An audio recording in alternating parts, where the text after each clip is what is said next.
Welcome to the Subjective Professor Podcast, episode 20. And we are going to continue our discussion on the Communist Manifesto. This is part 4 and the last part. The last time we're going to talk about the Communist Manifesto.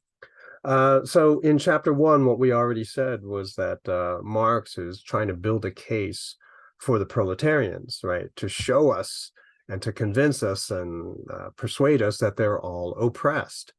But if you understood what I was saying before, and just to summarize, he's actually describing social mobility.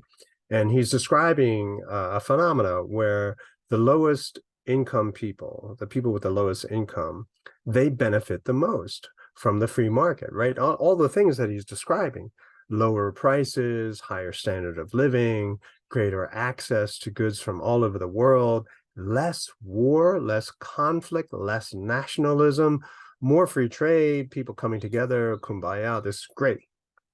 So that's what he's describing, but yet he's describing it in a manner where you're supposed to say, yeah, the proletarians, right, they're oppressed. And I don't know, if you look at it in a certain way, if you really understand what the free market is all about, it's not very convincing. And most of my students also, once I walk them through it, they realize that what a lot of people say about Marx and what Marx actually says are completely different. Page 22, this is chapter 2 of the Communist Manifesto. He's now going to explain what a communist is, which is a little bit surprising because you think that the proletarians are the communists, right? So all proletarians are communists. They're the workers. Hey, we like this new knowledge production. We like this subjectivity. We're going to subscribe to it. And subscribing to it means that we are communists. No, no, no, not so fast. Marx wants us to think that the communists are exactly like the proletarians, except for these two characteristics. And if you go back to my explanation of race, you'll know that you can't just simply say, oh, we're exactly the same except for these two things. It's like saying, hey, we're all people, but we're different. We're different people. In other words, you can create a completely different racial category with just a single recognizable trait, right? And so therefore he's saying we're the same, but I hear him saying we're completely different. Okay, so here's the quote from page 22. The communists are distinguished from the other working class parties by this only, and then he lists two things, right? In the national struggles of the proletarians of the different countries, they point out and bring to the front the common interests of the entire proletariat, independently of all nationality. Number 2, in the various stages of development which the struggle of the working class against the bourgeoisie has to pass through, they always and everywhere represent the interests of the movement as a whole. The communists, therefore, are on the one hand practically the most advanced and resolute section of the working class parties of every country, that section which pushes forward all others. On the other hand, theoretically, they have over the great mass of the proletariat the advantage of clearly understanding the line of march, the conditions, and the ultimate general results of the proletarian movement, end quote. So what's he saying? He's saying that the communists are superior. So he's saying superior without saying it, right? But they are the new government. And I think this is kind of interesting, right? In a nutshell, he's basically saying that the communists, because they are gifted with a clearer vision, more knowledge, more wisdom, they're going to be the government, right? They're going to tell everyone else how they're supposed to live, how they're supposed to act, what's important, what's not important. Because see, they see the big picture, okay?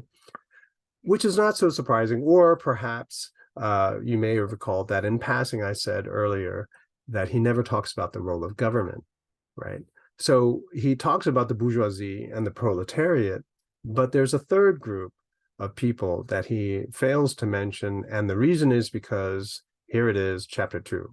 In other words, how can a small group of bourgeoisie control this huge mass of people, the workers. How do they keep them in check? How do they control? How do they prevent them from having a revolution just from being mistreated and murdering all the CEOs? How do you prevent that from happening?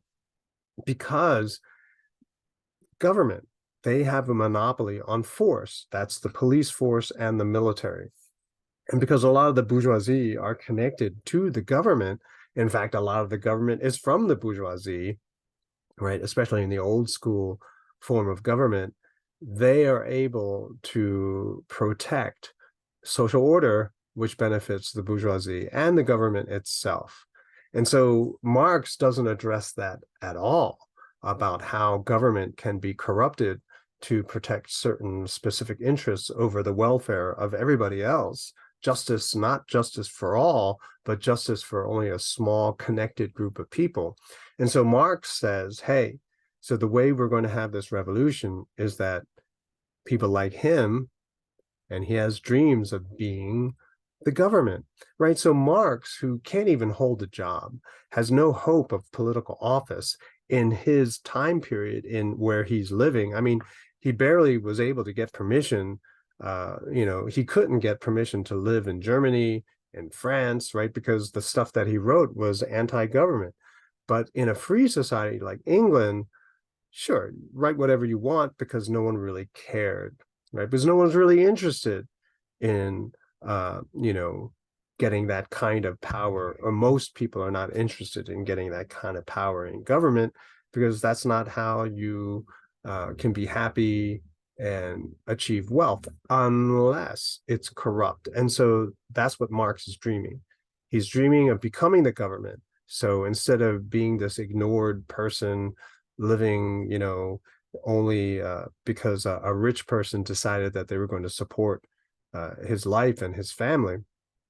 But no, he gets to tell everyone how they're supposed to live, right? And so he has this fantasy of becoming the government. And that's what a communist is, which I think is very, very interesting. It's the reason why he doesn't talk ill of anything government, because the government, well, you have to obey. And I think there's this assumption on a lot of people, that a lot of people have, which, well, there has to be a government, so what kind of government are we going to have? But see, that's where a lot of the corruption is enabled, and that's where it comes from, is from the government. He goes on, he says, well, once we rise to power, we're going to abolish the family. So a lot of people today kind of are not really comfortable with what's going on, in political circles, particularly when it comes to the effect that it has on the traditional family, right? Even the single parent family phenomena. But he goes full bore, right? He goes all the way. He says, we're just going to abolish the family because the family structure exploits children. And so instead of the family exploiting the children, well, we'll just have the government, the state, exploiting the children, right? Which is kind of what we see today.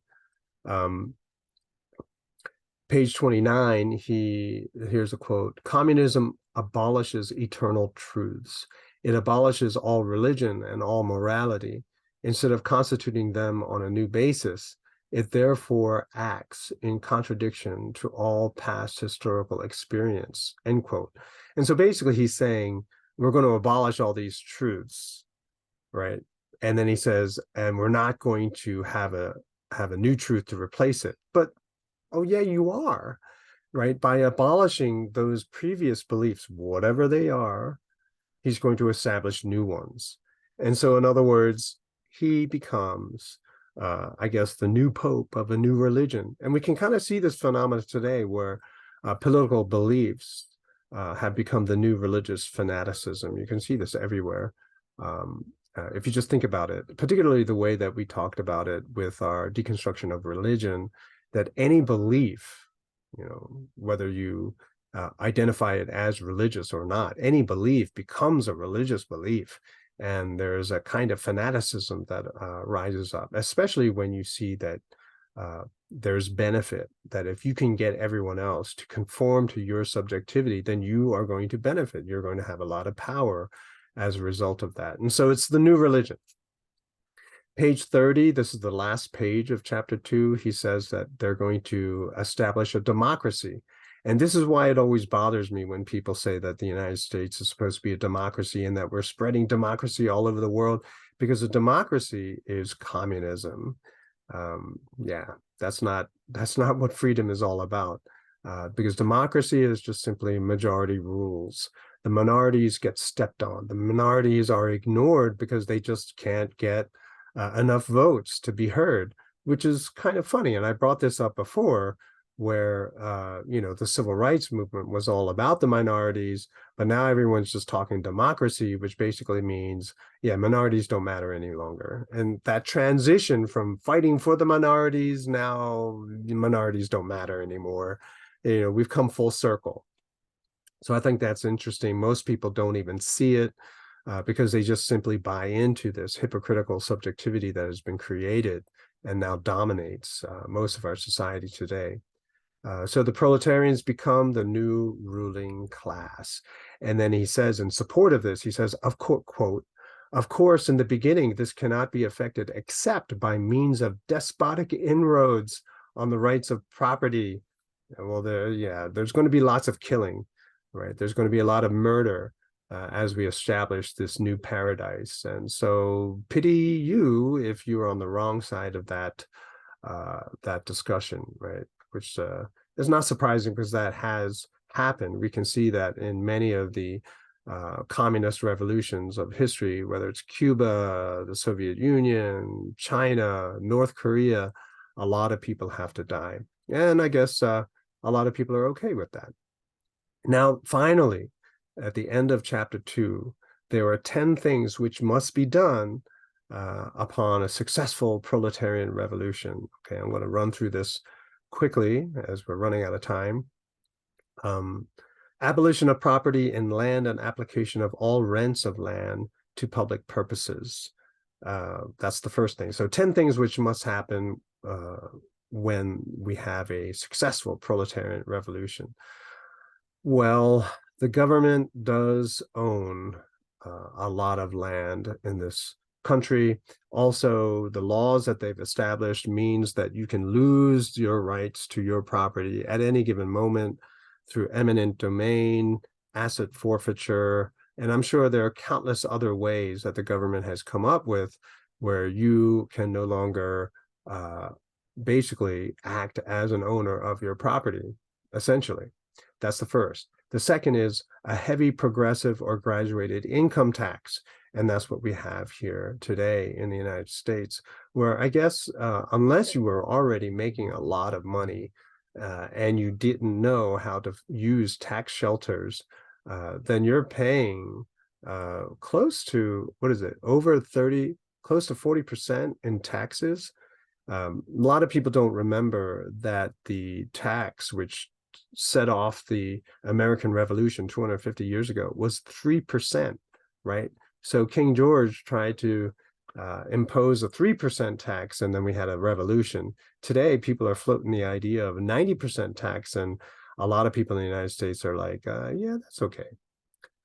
Third, abolition of the rights of inheritance. Anyone who has had a close family member pass away, what happens to all their stuff once they're gone? If you did not prepare before your demise, right, before dying, you know that a lot of the stuff goes to probate. It's all tied up there.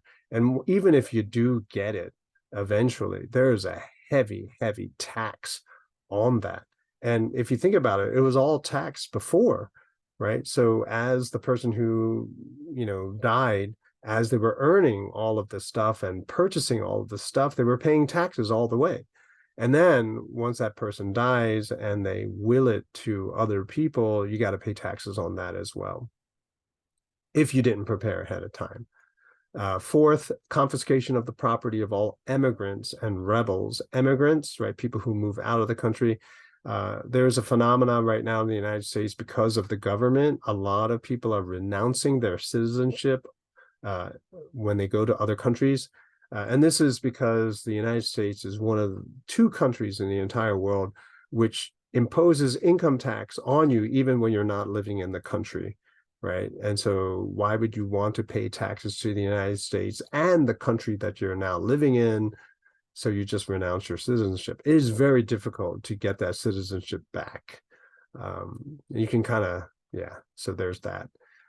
Centralization of credit in the hands of the state by means of a national bank with state capital and an exclusive monopoly. Yeah, we already have that. It's called the central bank, the Federal Reserve. Next, centralization of the means of communication and transport in the hands of the state. If you understand regulations, then now you understand why there are very few communication companies, right? FCC controls radio broadcasts. Also, we know that transportation is so heavily regulated that we don't even have a bullet train here in the United States yet. Next, centralization of the means of, oh, nope, sorry, already did that one. Extension of factories and instruments of production owned by the state, the bringing into cultivation of wastelands, and the improvement of the soil generally in accordance with the common plan. So basically government control of factories, right? Oh, yeah, we have that through regulations, right? And so if a factory, the cost of compliance is really, really high, which is why a lot of factories have moved overseas. So much so that domestic manufacturing has been vaporized. There's very little. This is one reason why our trade deficit is through the roof, and we'll hopefully get into that sometime in the future. Next, equal obligation of all to work, unless you are part of the political class, right? And it's this obsession with agriculture, which is basically forcing everyone to be farmers, which we saw in the Soviet Union and China, which resulted in widespread starvation because people who did not grow up as a farmer, very, very difficult to be a farmer, right? So can you imagine all these professors in the university doing backbreaking farm work in the hot sun, 12 hours a day? Yeah, I don't see that either, which means that you're going to not have a good crop, which means you're going to have lots of starvation. Next, combination of agriculture with manufacturing industries, gradual abolition of the distinction between town and country. So what does that mean? That means, yeah, you're going to basically get rid of all of the reasons why people moved into urban centers in the first place and make them all farmers. That's how you erase the distinction between the city and the more suburban areas. And finally, free education for all children in public schools, which we already have. So these 10 things, which are supposed to start after a proletarian revolution, we all already have them, or we have made a lot of inroads into making that the basic rule of life here in the United States.